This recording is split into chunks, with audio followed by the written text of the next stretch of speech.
wabarakatuh. Perkenalkan, ketemu lagi ya dengan aku Anissa yang akan jadi host pada hari ini.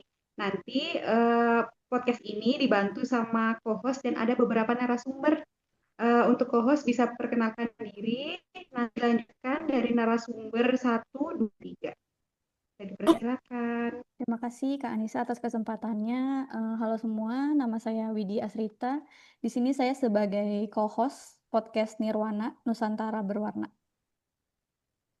Halo teman-teman, aku Anam Fatas, saat ini sebagai narasumber pertama. Aku Arum sebagai narasumber 2 di Nirwana Nusantara Berwarna. Halo semuanya, aku Alex. Sekarang saya sebagai narasumber.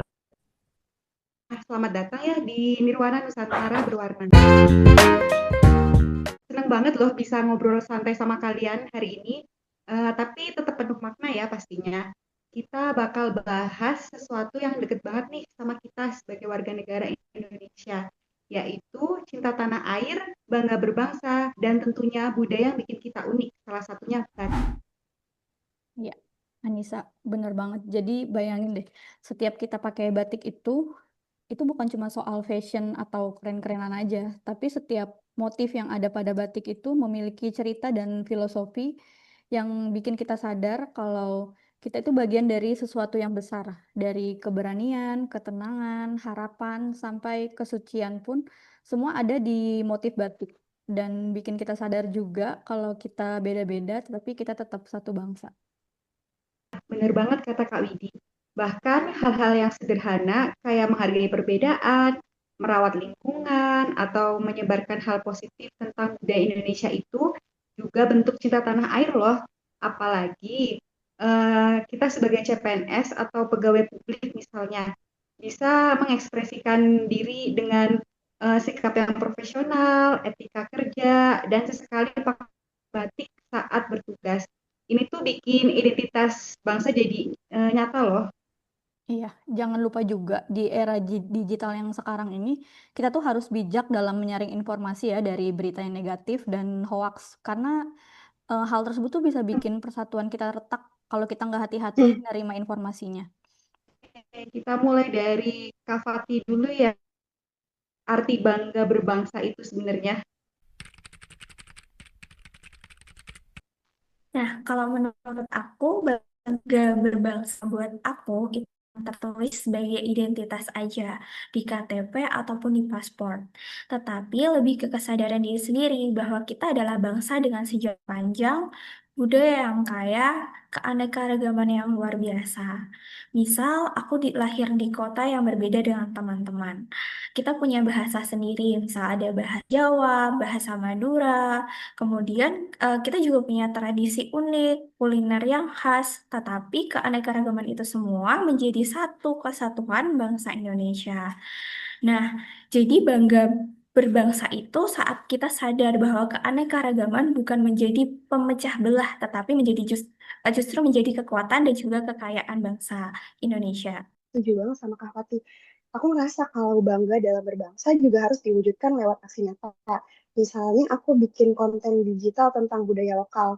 Nggak cuma posting foto batik atau pertunjukan tradisional, tapi aku juga jelasin nanti sejarahnya bagaimana, filosofinya bagaimana, dan bagaimana sih cerita di baliknya.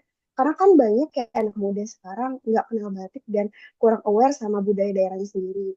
Jadi cara sederhana ini bikin mereka lebih aware. Lalu, kita juga bisa bangga berbangsa melalui hal-hal kecil. Misalnya kita dukung UMKM lokal, ikut kegiatan sosial, lalu pakai produk-produk Indonesia. Semua tindakan itu sederhana tapi punya efek yang besar untuk identitas bangsa kita. Kalau menurut aku sendiri, bangga berbangsa juga soal persatuan. Bangsa Indonesia itu unik, terdiri dari berbagai macam suku, bahasa, agama, cara hidup yang tersebar dari Sabang sampai Merauke. Tapi kalau kita lihat nih, bisa tetap fokus pada tujuan bersama, misalnya membangun bangsa. Itu yang bikin kita kuat. Contoh kecil yang bisa diambil dari kehidupan teknologi zaman sekarang nih adalah komunitas digital di grup-grup sosmed. Nah, banyak forum awalnya bisa pecah karena perbedaan pendapat misalnya. Tapi kalau ada orang yang mengingatkan tentang persatuan, menghargai pendapat orang lain, dan mengedepankan fakta, suasana jadi harmonis. Itu contoh kecil tapi nyata dari arti bangga berbangsa itu sendiri. Jadi intinya bangga berbangsa itu mencakup kesadaran diri, aksi nyata, dan persatuan. Bahkan hal-hal sederhana seperti menghargai perbedaan, buang sampah pada tempatnya, atau pakai produk lokal itu bagian dari nasionalisme yang bisa kita lakukan setiap hari. Kita masuk ke topik yang utama yang bikin kita semua bangga sebagai bangsa Indonesia tentunya, yaitu batik. Tapi aku penasaran banget nih, bisa jelasin nggak kenapa sih batik itu lebih dari sekedar kain biasa? Iya, bener banget. Batik itu memang bukan hanya sekedar kain biasa. Batik itu adalah kaya akan bahasa visual. Nah, setiap coraknya itu punya filosofi dan ceritanya sendiri. Kalau kita tarik garis ke belakang, sejarah batik ini cukup luar biasa panjang. Batik bukan hanya lahir secara instan. Batik itu sebelumnya tercatat di lembar sejarah sejak Kerajaan Majapahit. Bayangin nih, para leluhur kita di abad ke-13 itu sudah mengenal teknik merintang warna dengan malam atau lilin. Dan batik setiap coraknya itu memiliki makna yang berbeda. Misal, motif parang itu melambangkan keberanian, keteguhan, tekad. Jadi kalau kita pakai motif parang itu kita menghadapi tantangan. Nah, menariknya tiap aku pakai batik rasanya itu seperti membawa cerita dan juga harapan kemanapun aku pergi dari sejarah bangsa Indonesia. Keren banget nih yang disampaikan sama Kak Fatih. Jadi batik itu tuh nggak cuma soal cantik atau formal aja, tapi bisa jadi cara kita itu untuk bicara tentang nilai dan filosofi bangsa yang kita pakai itu lewat kain. Kadang aku juga suka mikir kalau setiap motif yang kita pakai itu punya cerita, berarti kita sebenarnya nggak cuma pakai baju aja, tapi juga belajar dari sejarah dan budaya setiap hari ya dengan pemakaian batiknya.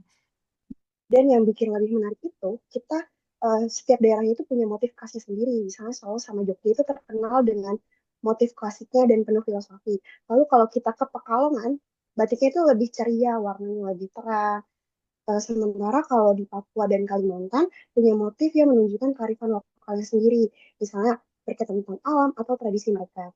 Jadi kalau kita lihat baik-baik, batik dari berbagai daerah ini rasanya kayak membaca peta, mungkin peta budaya Indonesia kali ya. Kita bisa lihat bagaimana setiap daerah ini mengekspresikan identitasnya masing-masing. Nah, betul banget nih, Kak Arum. Nah, selain itu juga, batik bisa dijadikan media edukasi dan kampanye nasionalisme. Misalnya di sekolah ataupun kantor ada Batik Day nih. Saat ini juga nggak cuma pakai batik aja, tapi sambil bercerita filosofi motifnya, sejarahnya, bahkan teknik membatiknya. Atau di media sosial, kita bisa bikin konten foto nih dengan batik plus cerita makna budaya di batiknya. Bahkan di dunia profesional, termasuk kita CPNS, pakai batik saat bekerja bisa menunjukkan identitas bangsa sambil tetap profesional. Dan ini jadi simbol nasionalisme modern yang nyata. Jadi batik itu bisa fleksibel banget ya, bisa dipakai di acara resmi, casual, dekorasi, sampai digital konten. Tapi tetap membawa identitas dan filosofi bangsa. Aku sendiri pun sering main mix and match batik dengan pakaian modern. Bahkan sekarang tuh yang lagi ngehits adalah pakai batik dengan jeans atau vest batik tuh. Nah, jadi kan batik nggak harus formal, bisa dipakai buat hangout, sekolah, ataupun kerja. Nah, tiap kali aku pakai batik, sering juga ada orang yang tanya, ini motif artinya apa? Nah, itu jadi momen yang pas buat kita buat cerita tentang nilai budaya kita. Batik itu kan bukan cuma kain atau fashion ya, tapi juga sarana komunitas dan edukasi sejarah. Misalnya kita bisa bikin workshop bareng teman-teman atau anak-anak muda zaman sekarang. Seperti ngajari mereka bikin motif sambil cerita bagaimana sih filosofi atau sejarah di balik batik ini. Misalnya sejarah batik dari era Majapahit, lalu Kerajaan Mataram, lalu bagaimana batik dulu sebagai simbol status sosial. Nah, sampai perkembangan setiap daerahnya itu bagaimana sih?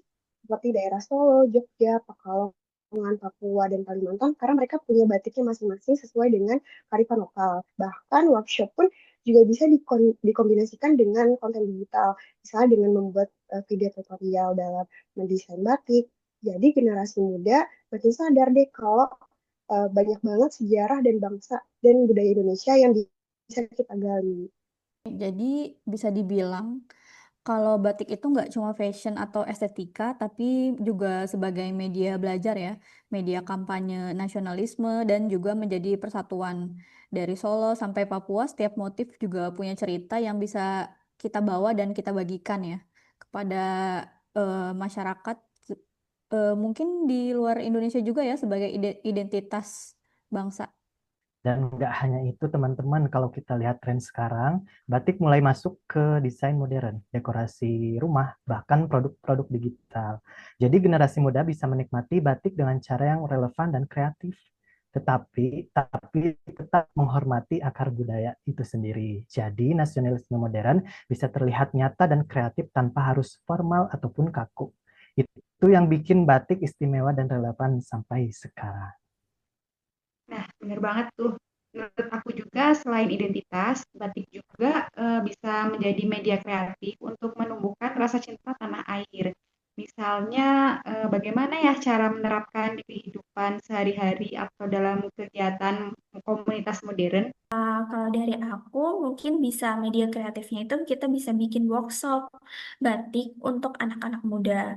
Nah, di mana mereka nggak cuma belajar teknik membatik, tetapi juga memahami filosofi pada setiap motif atau coraknya.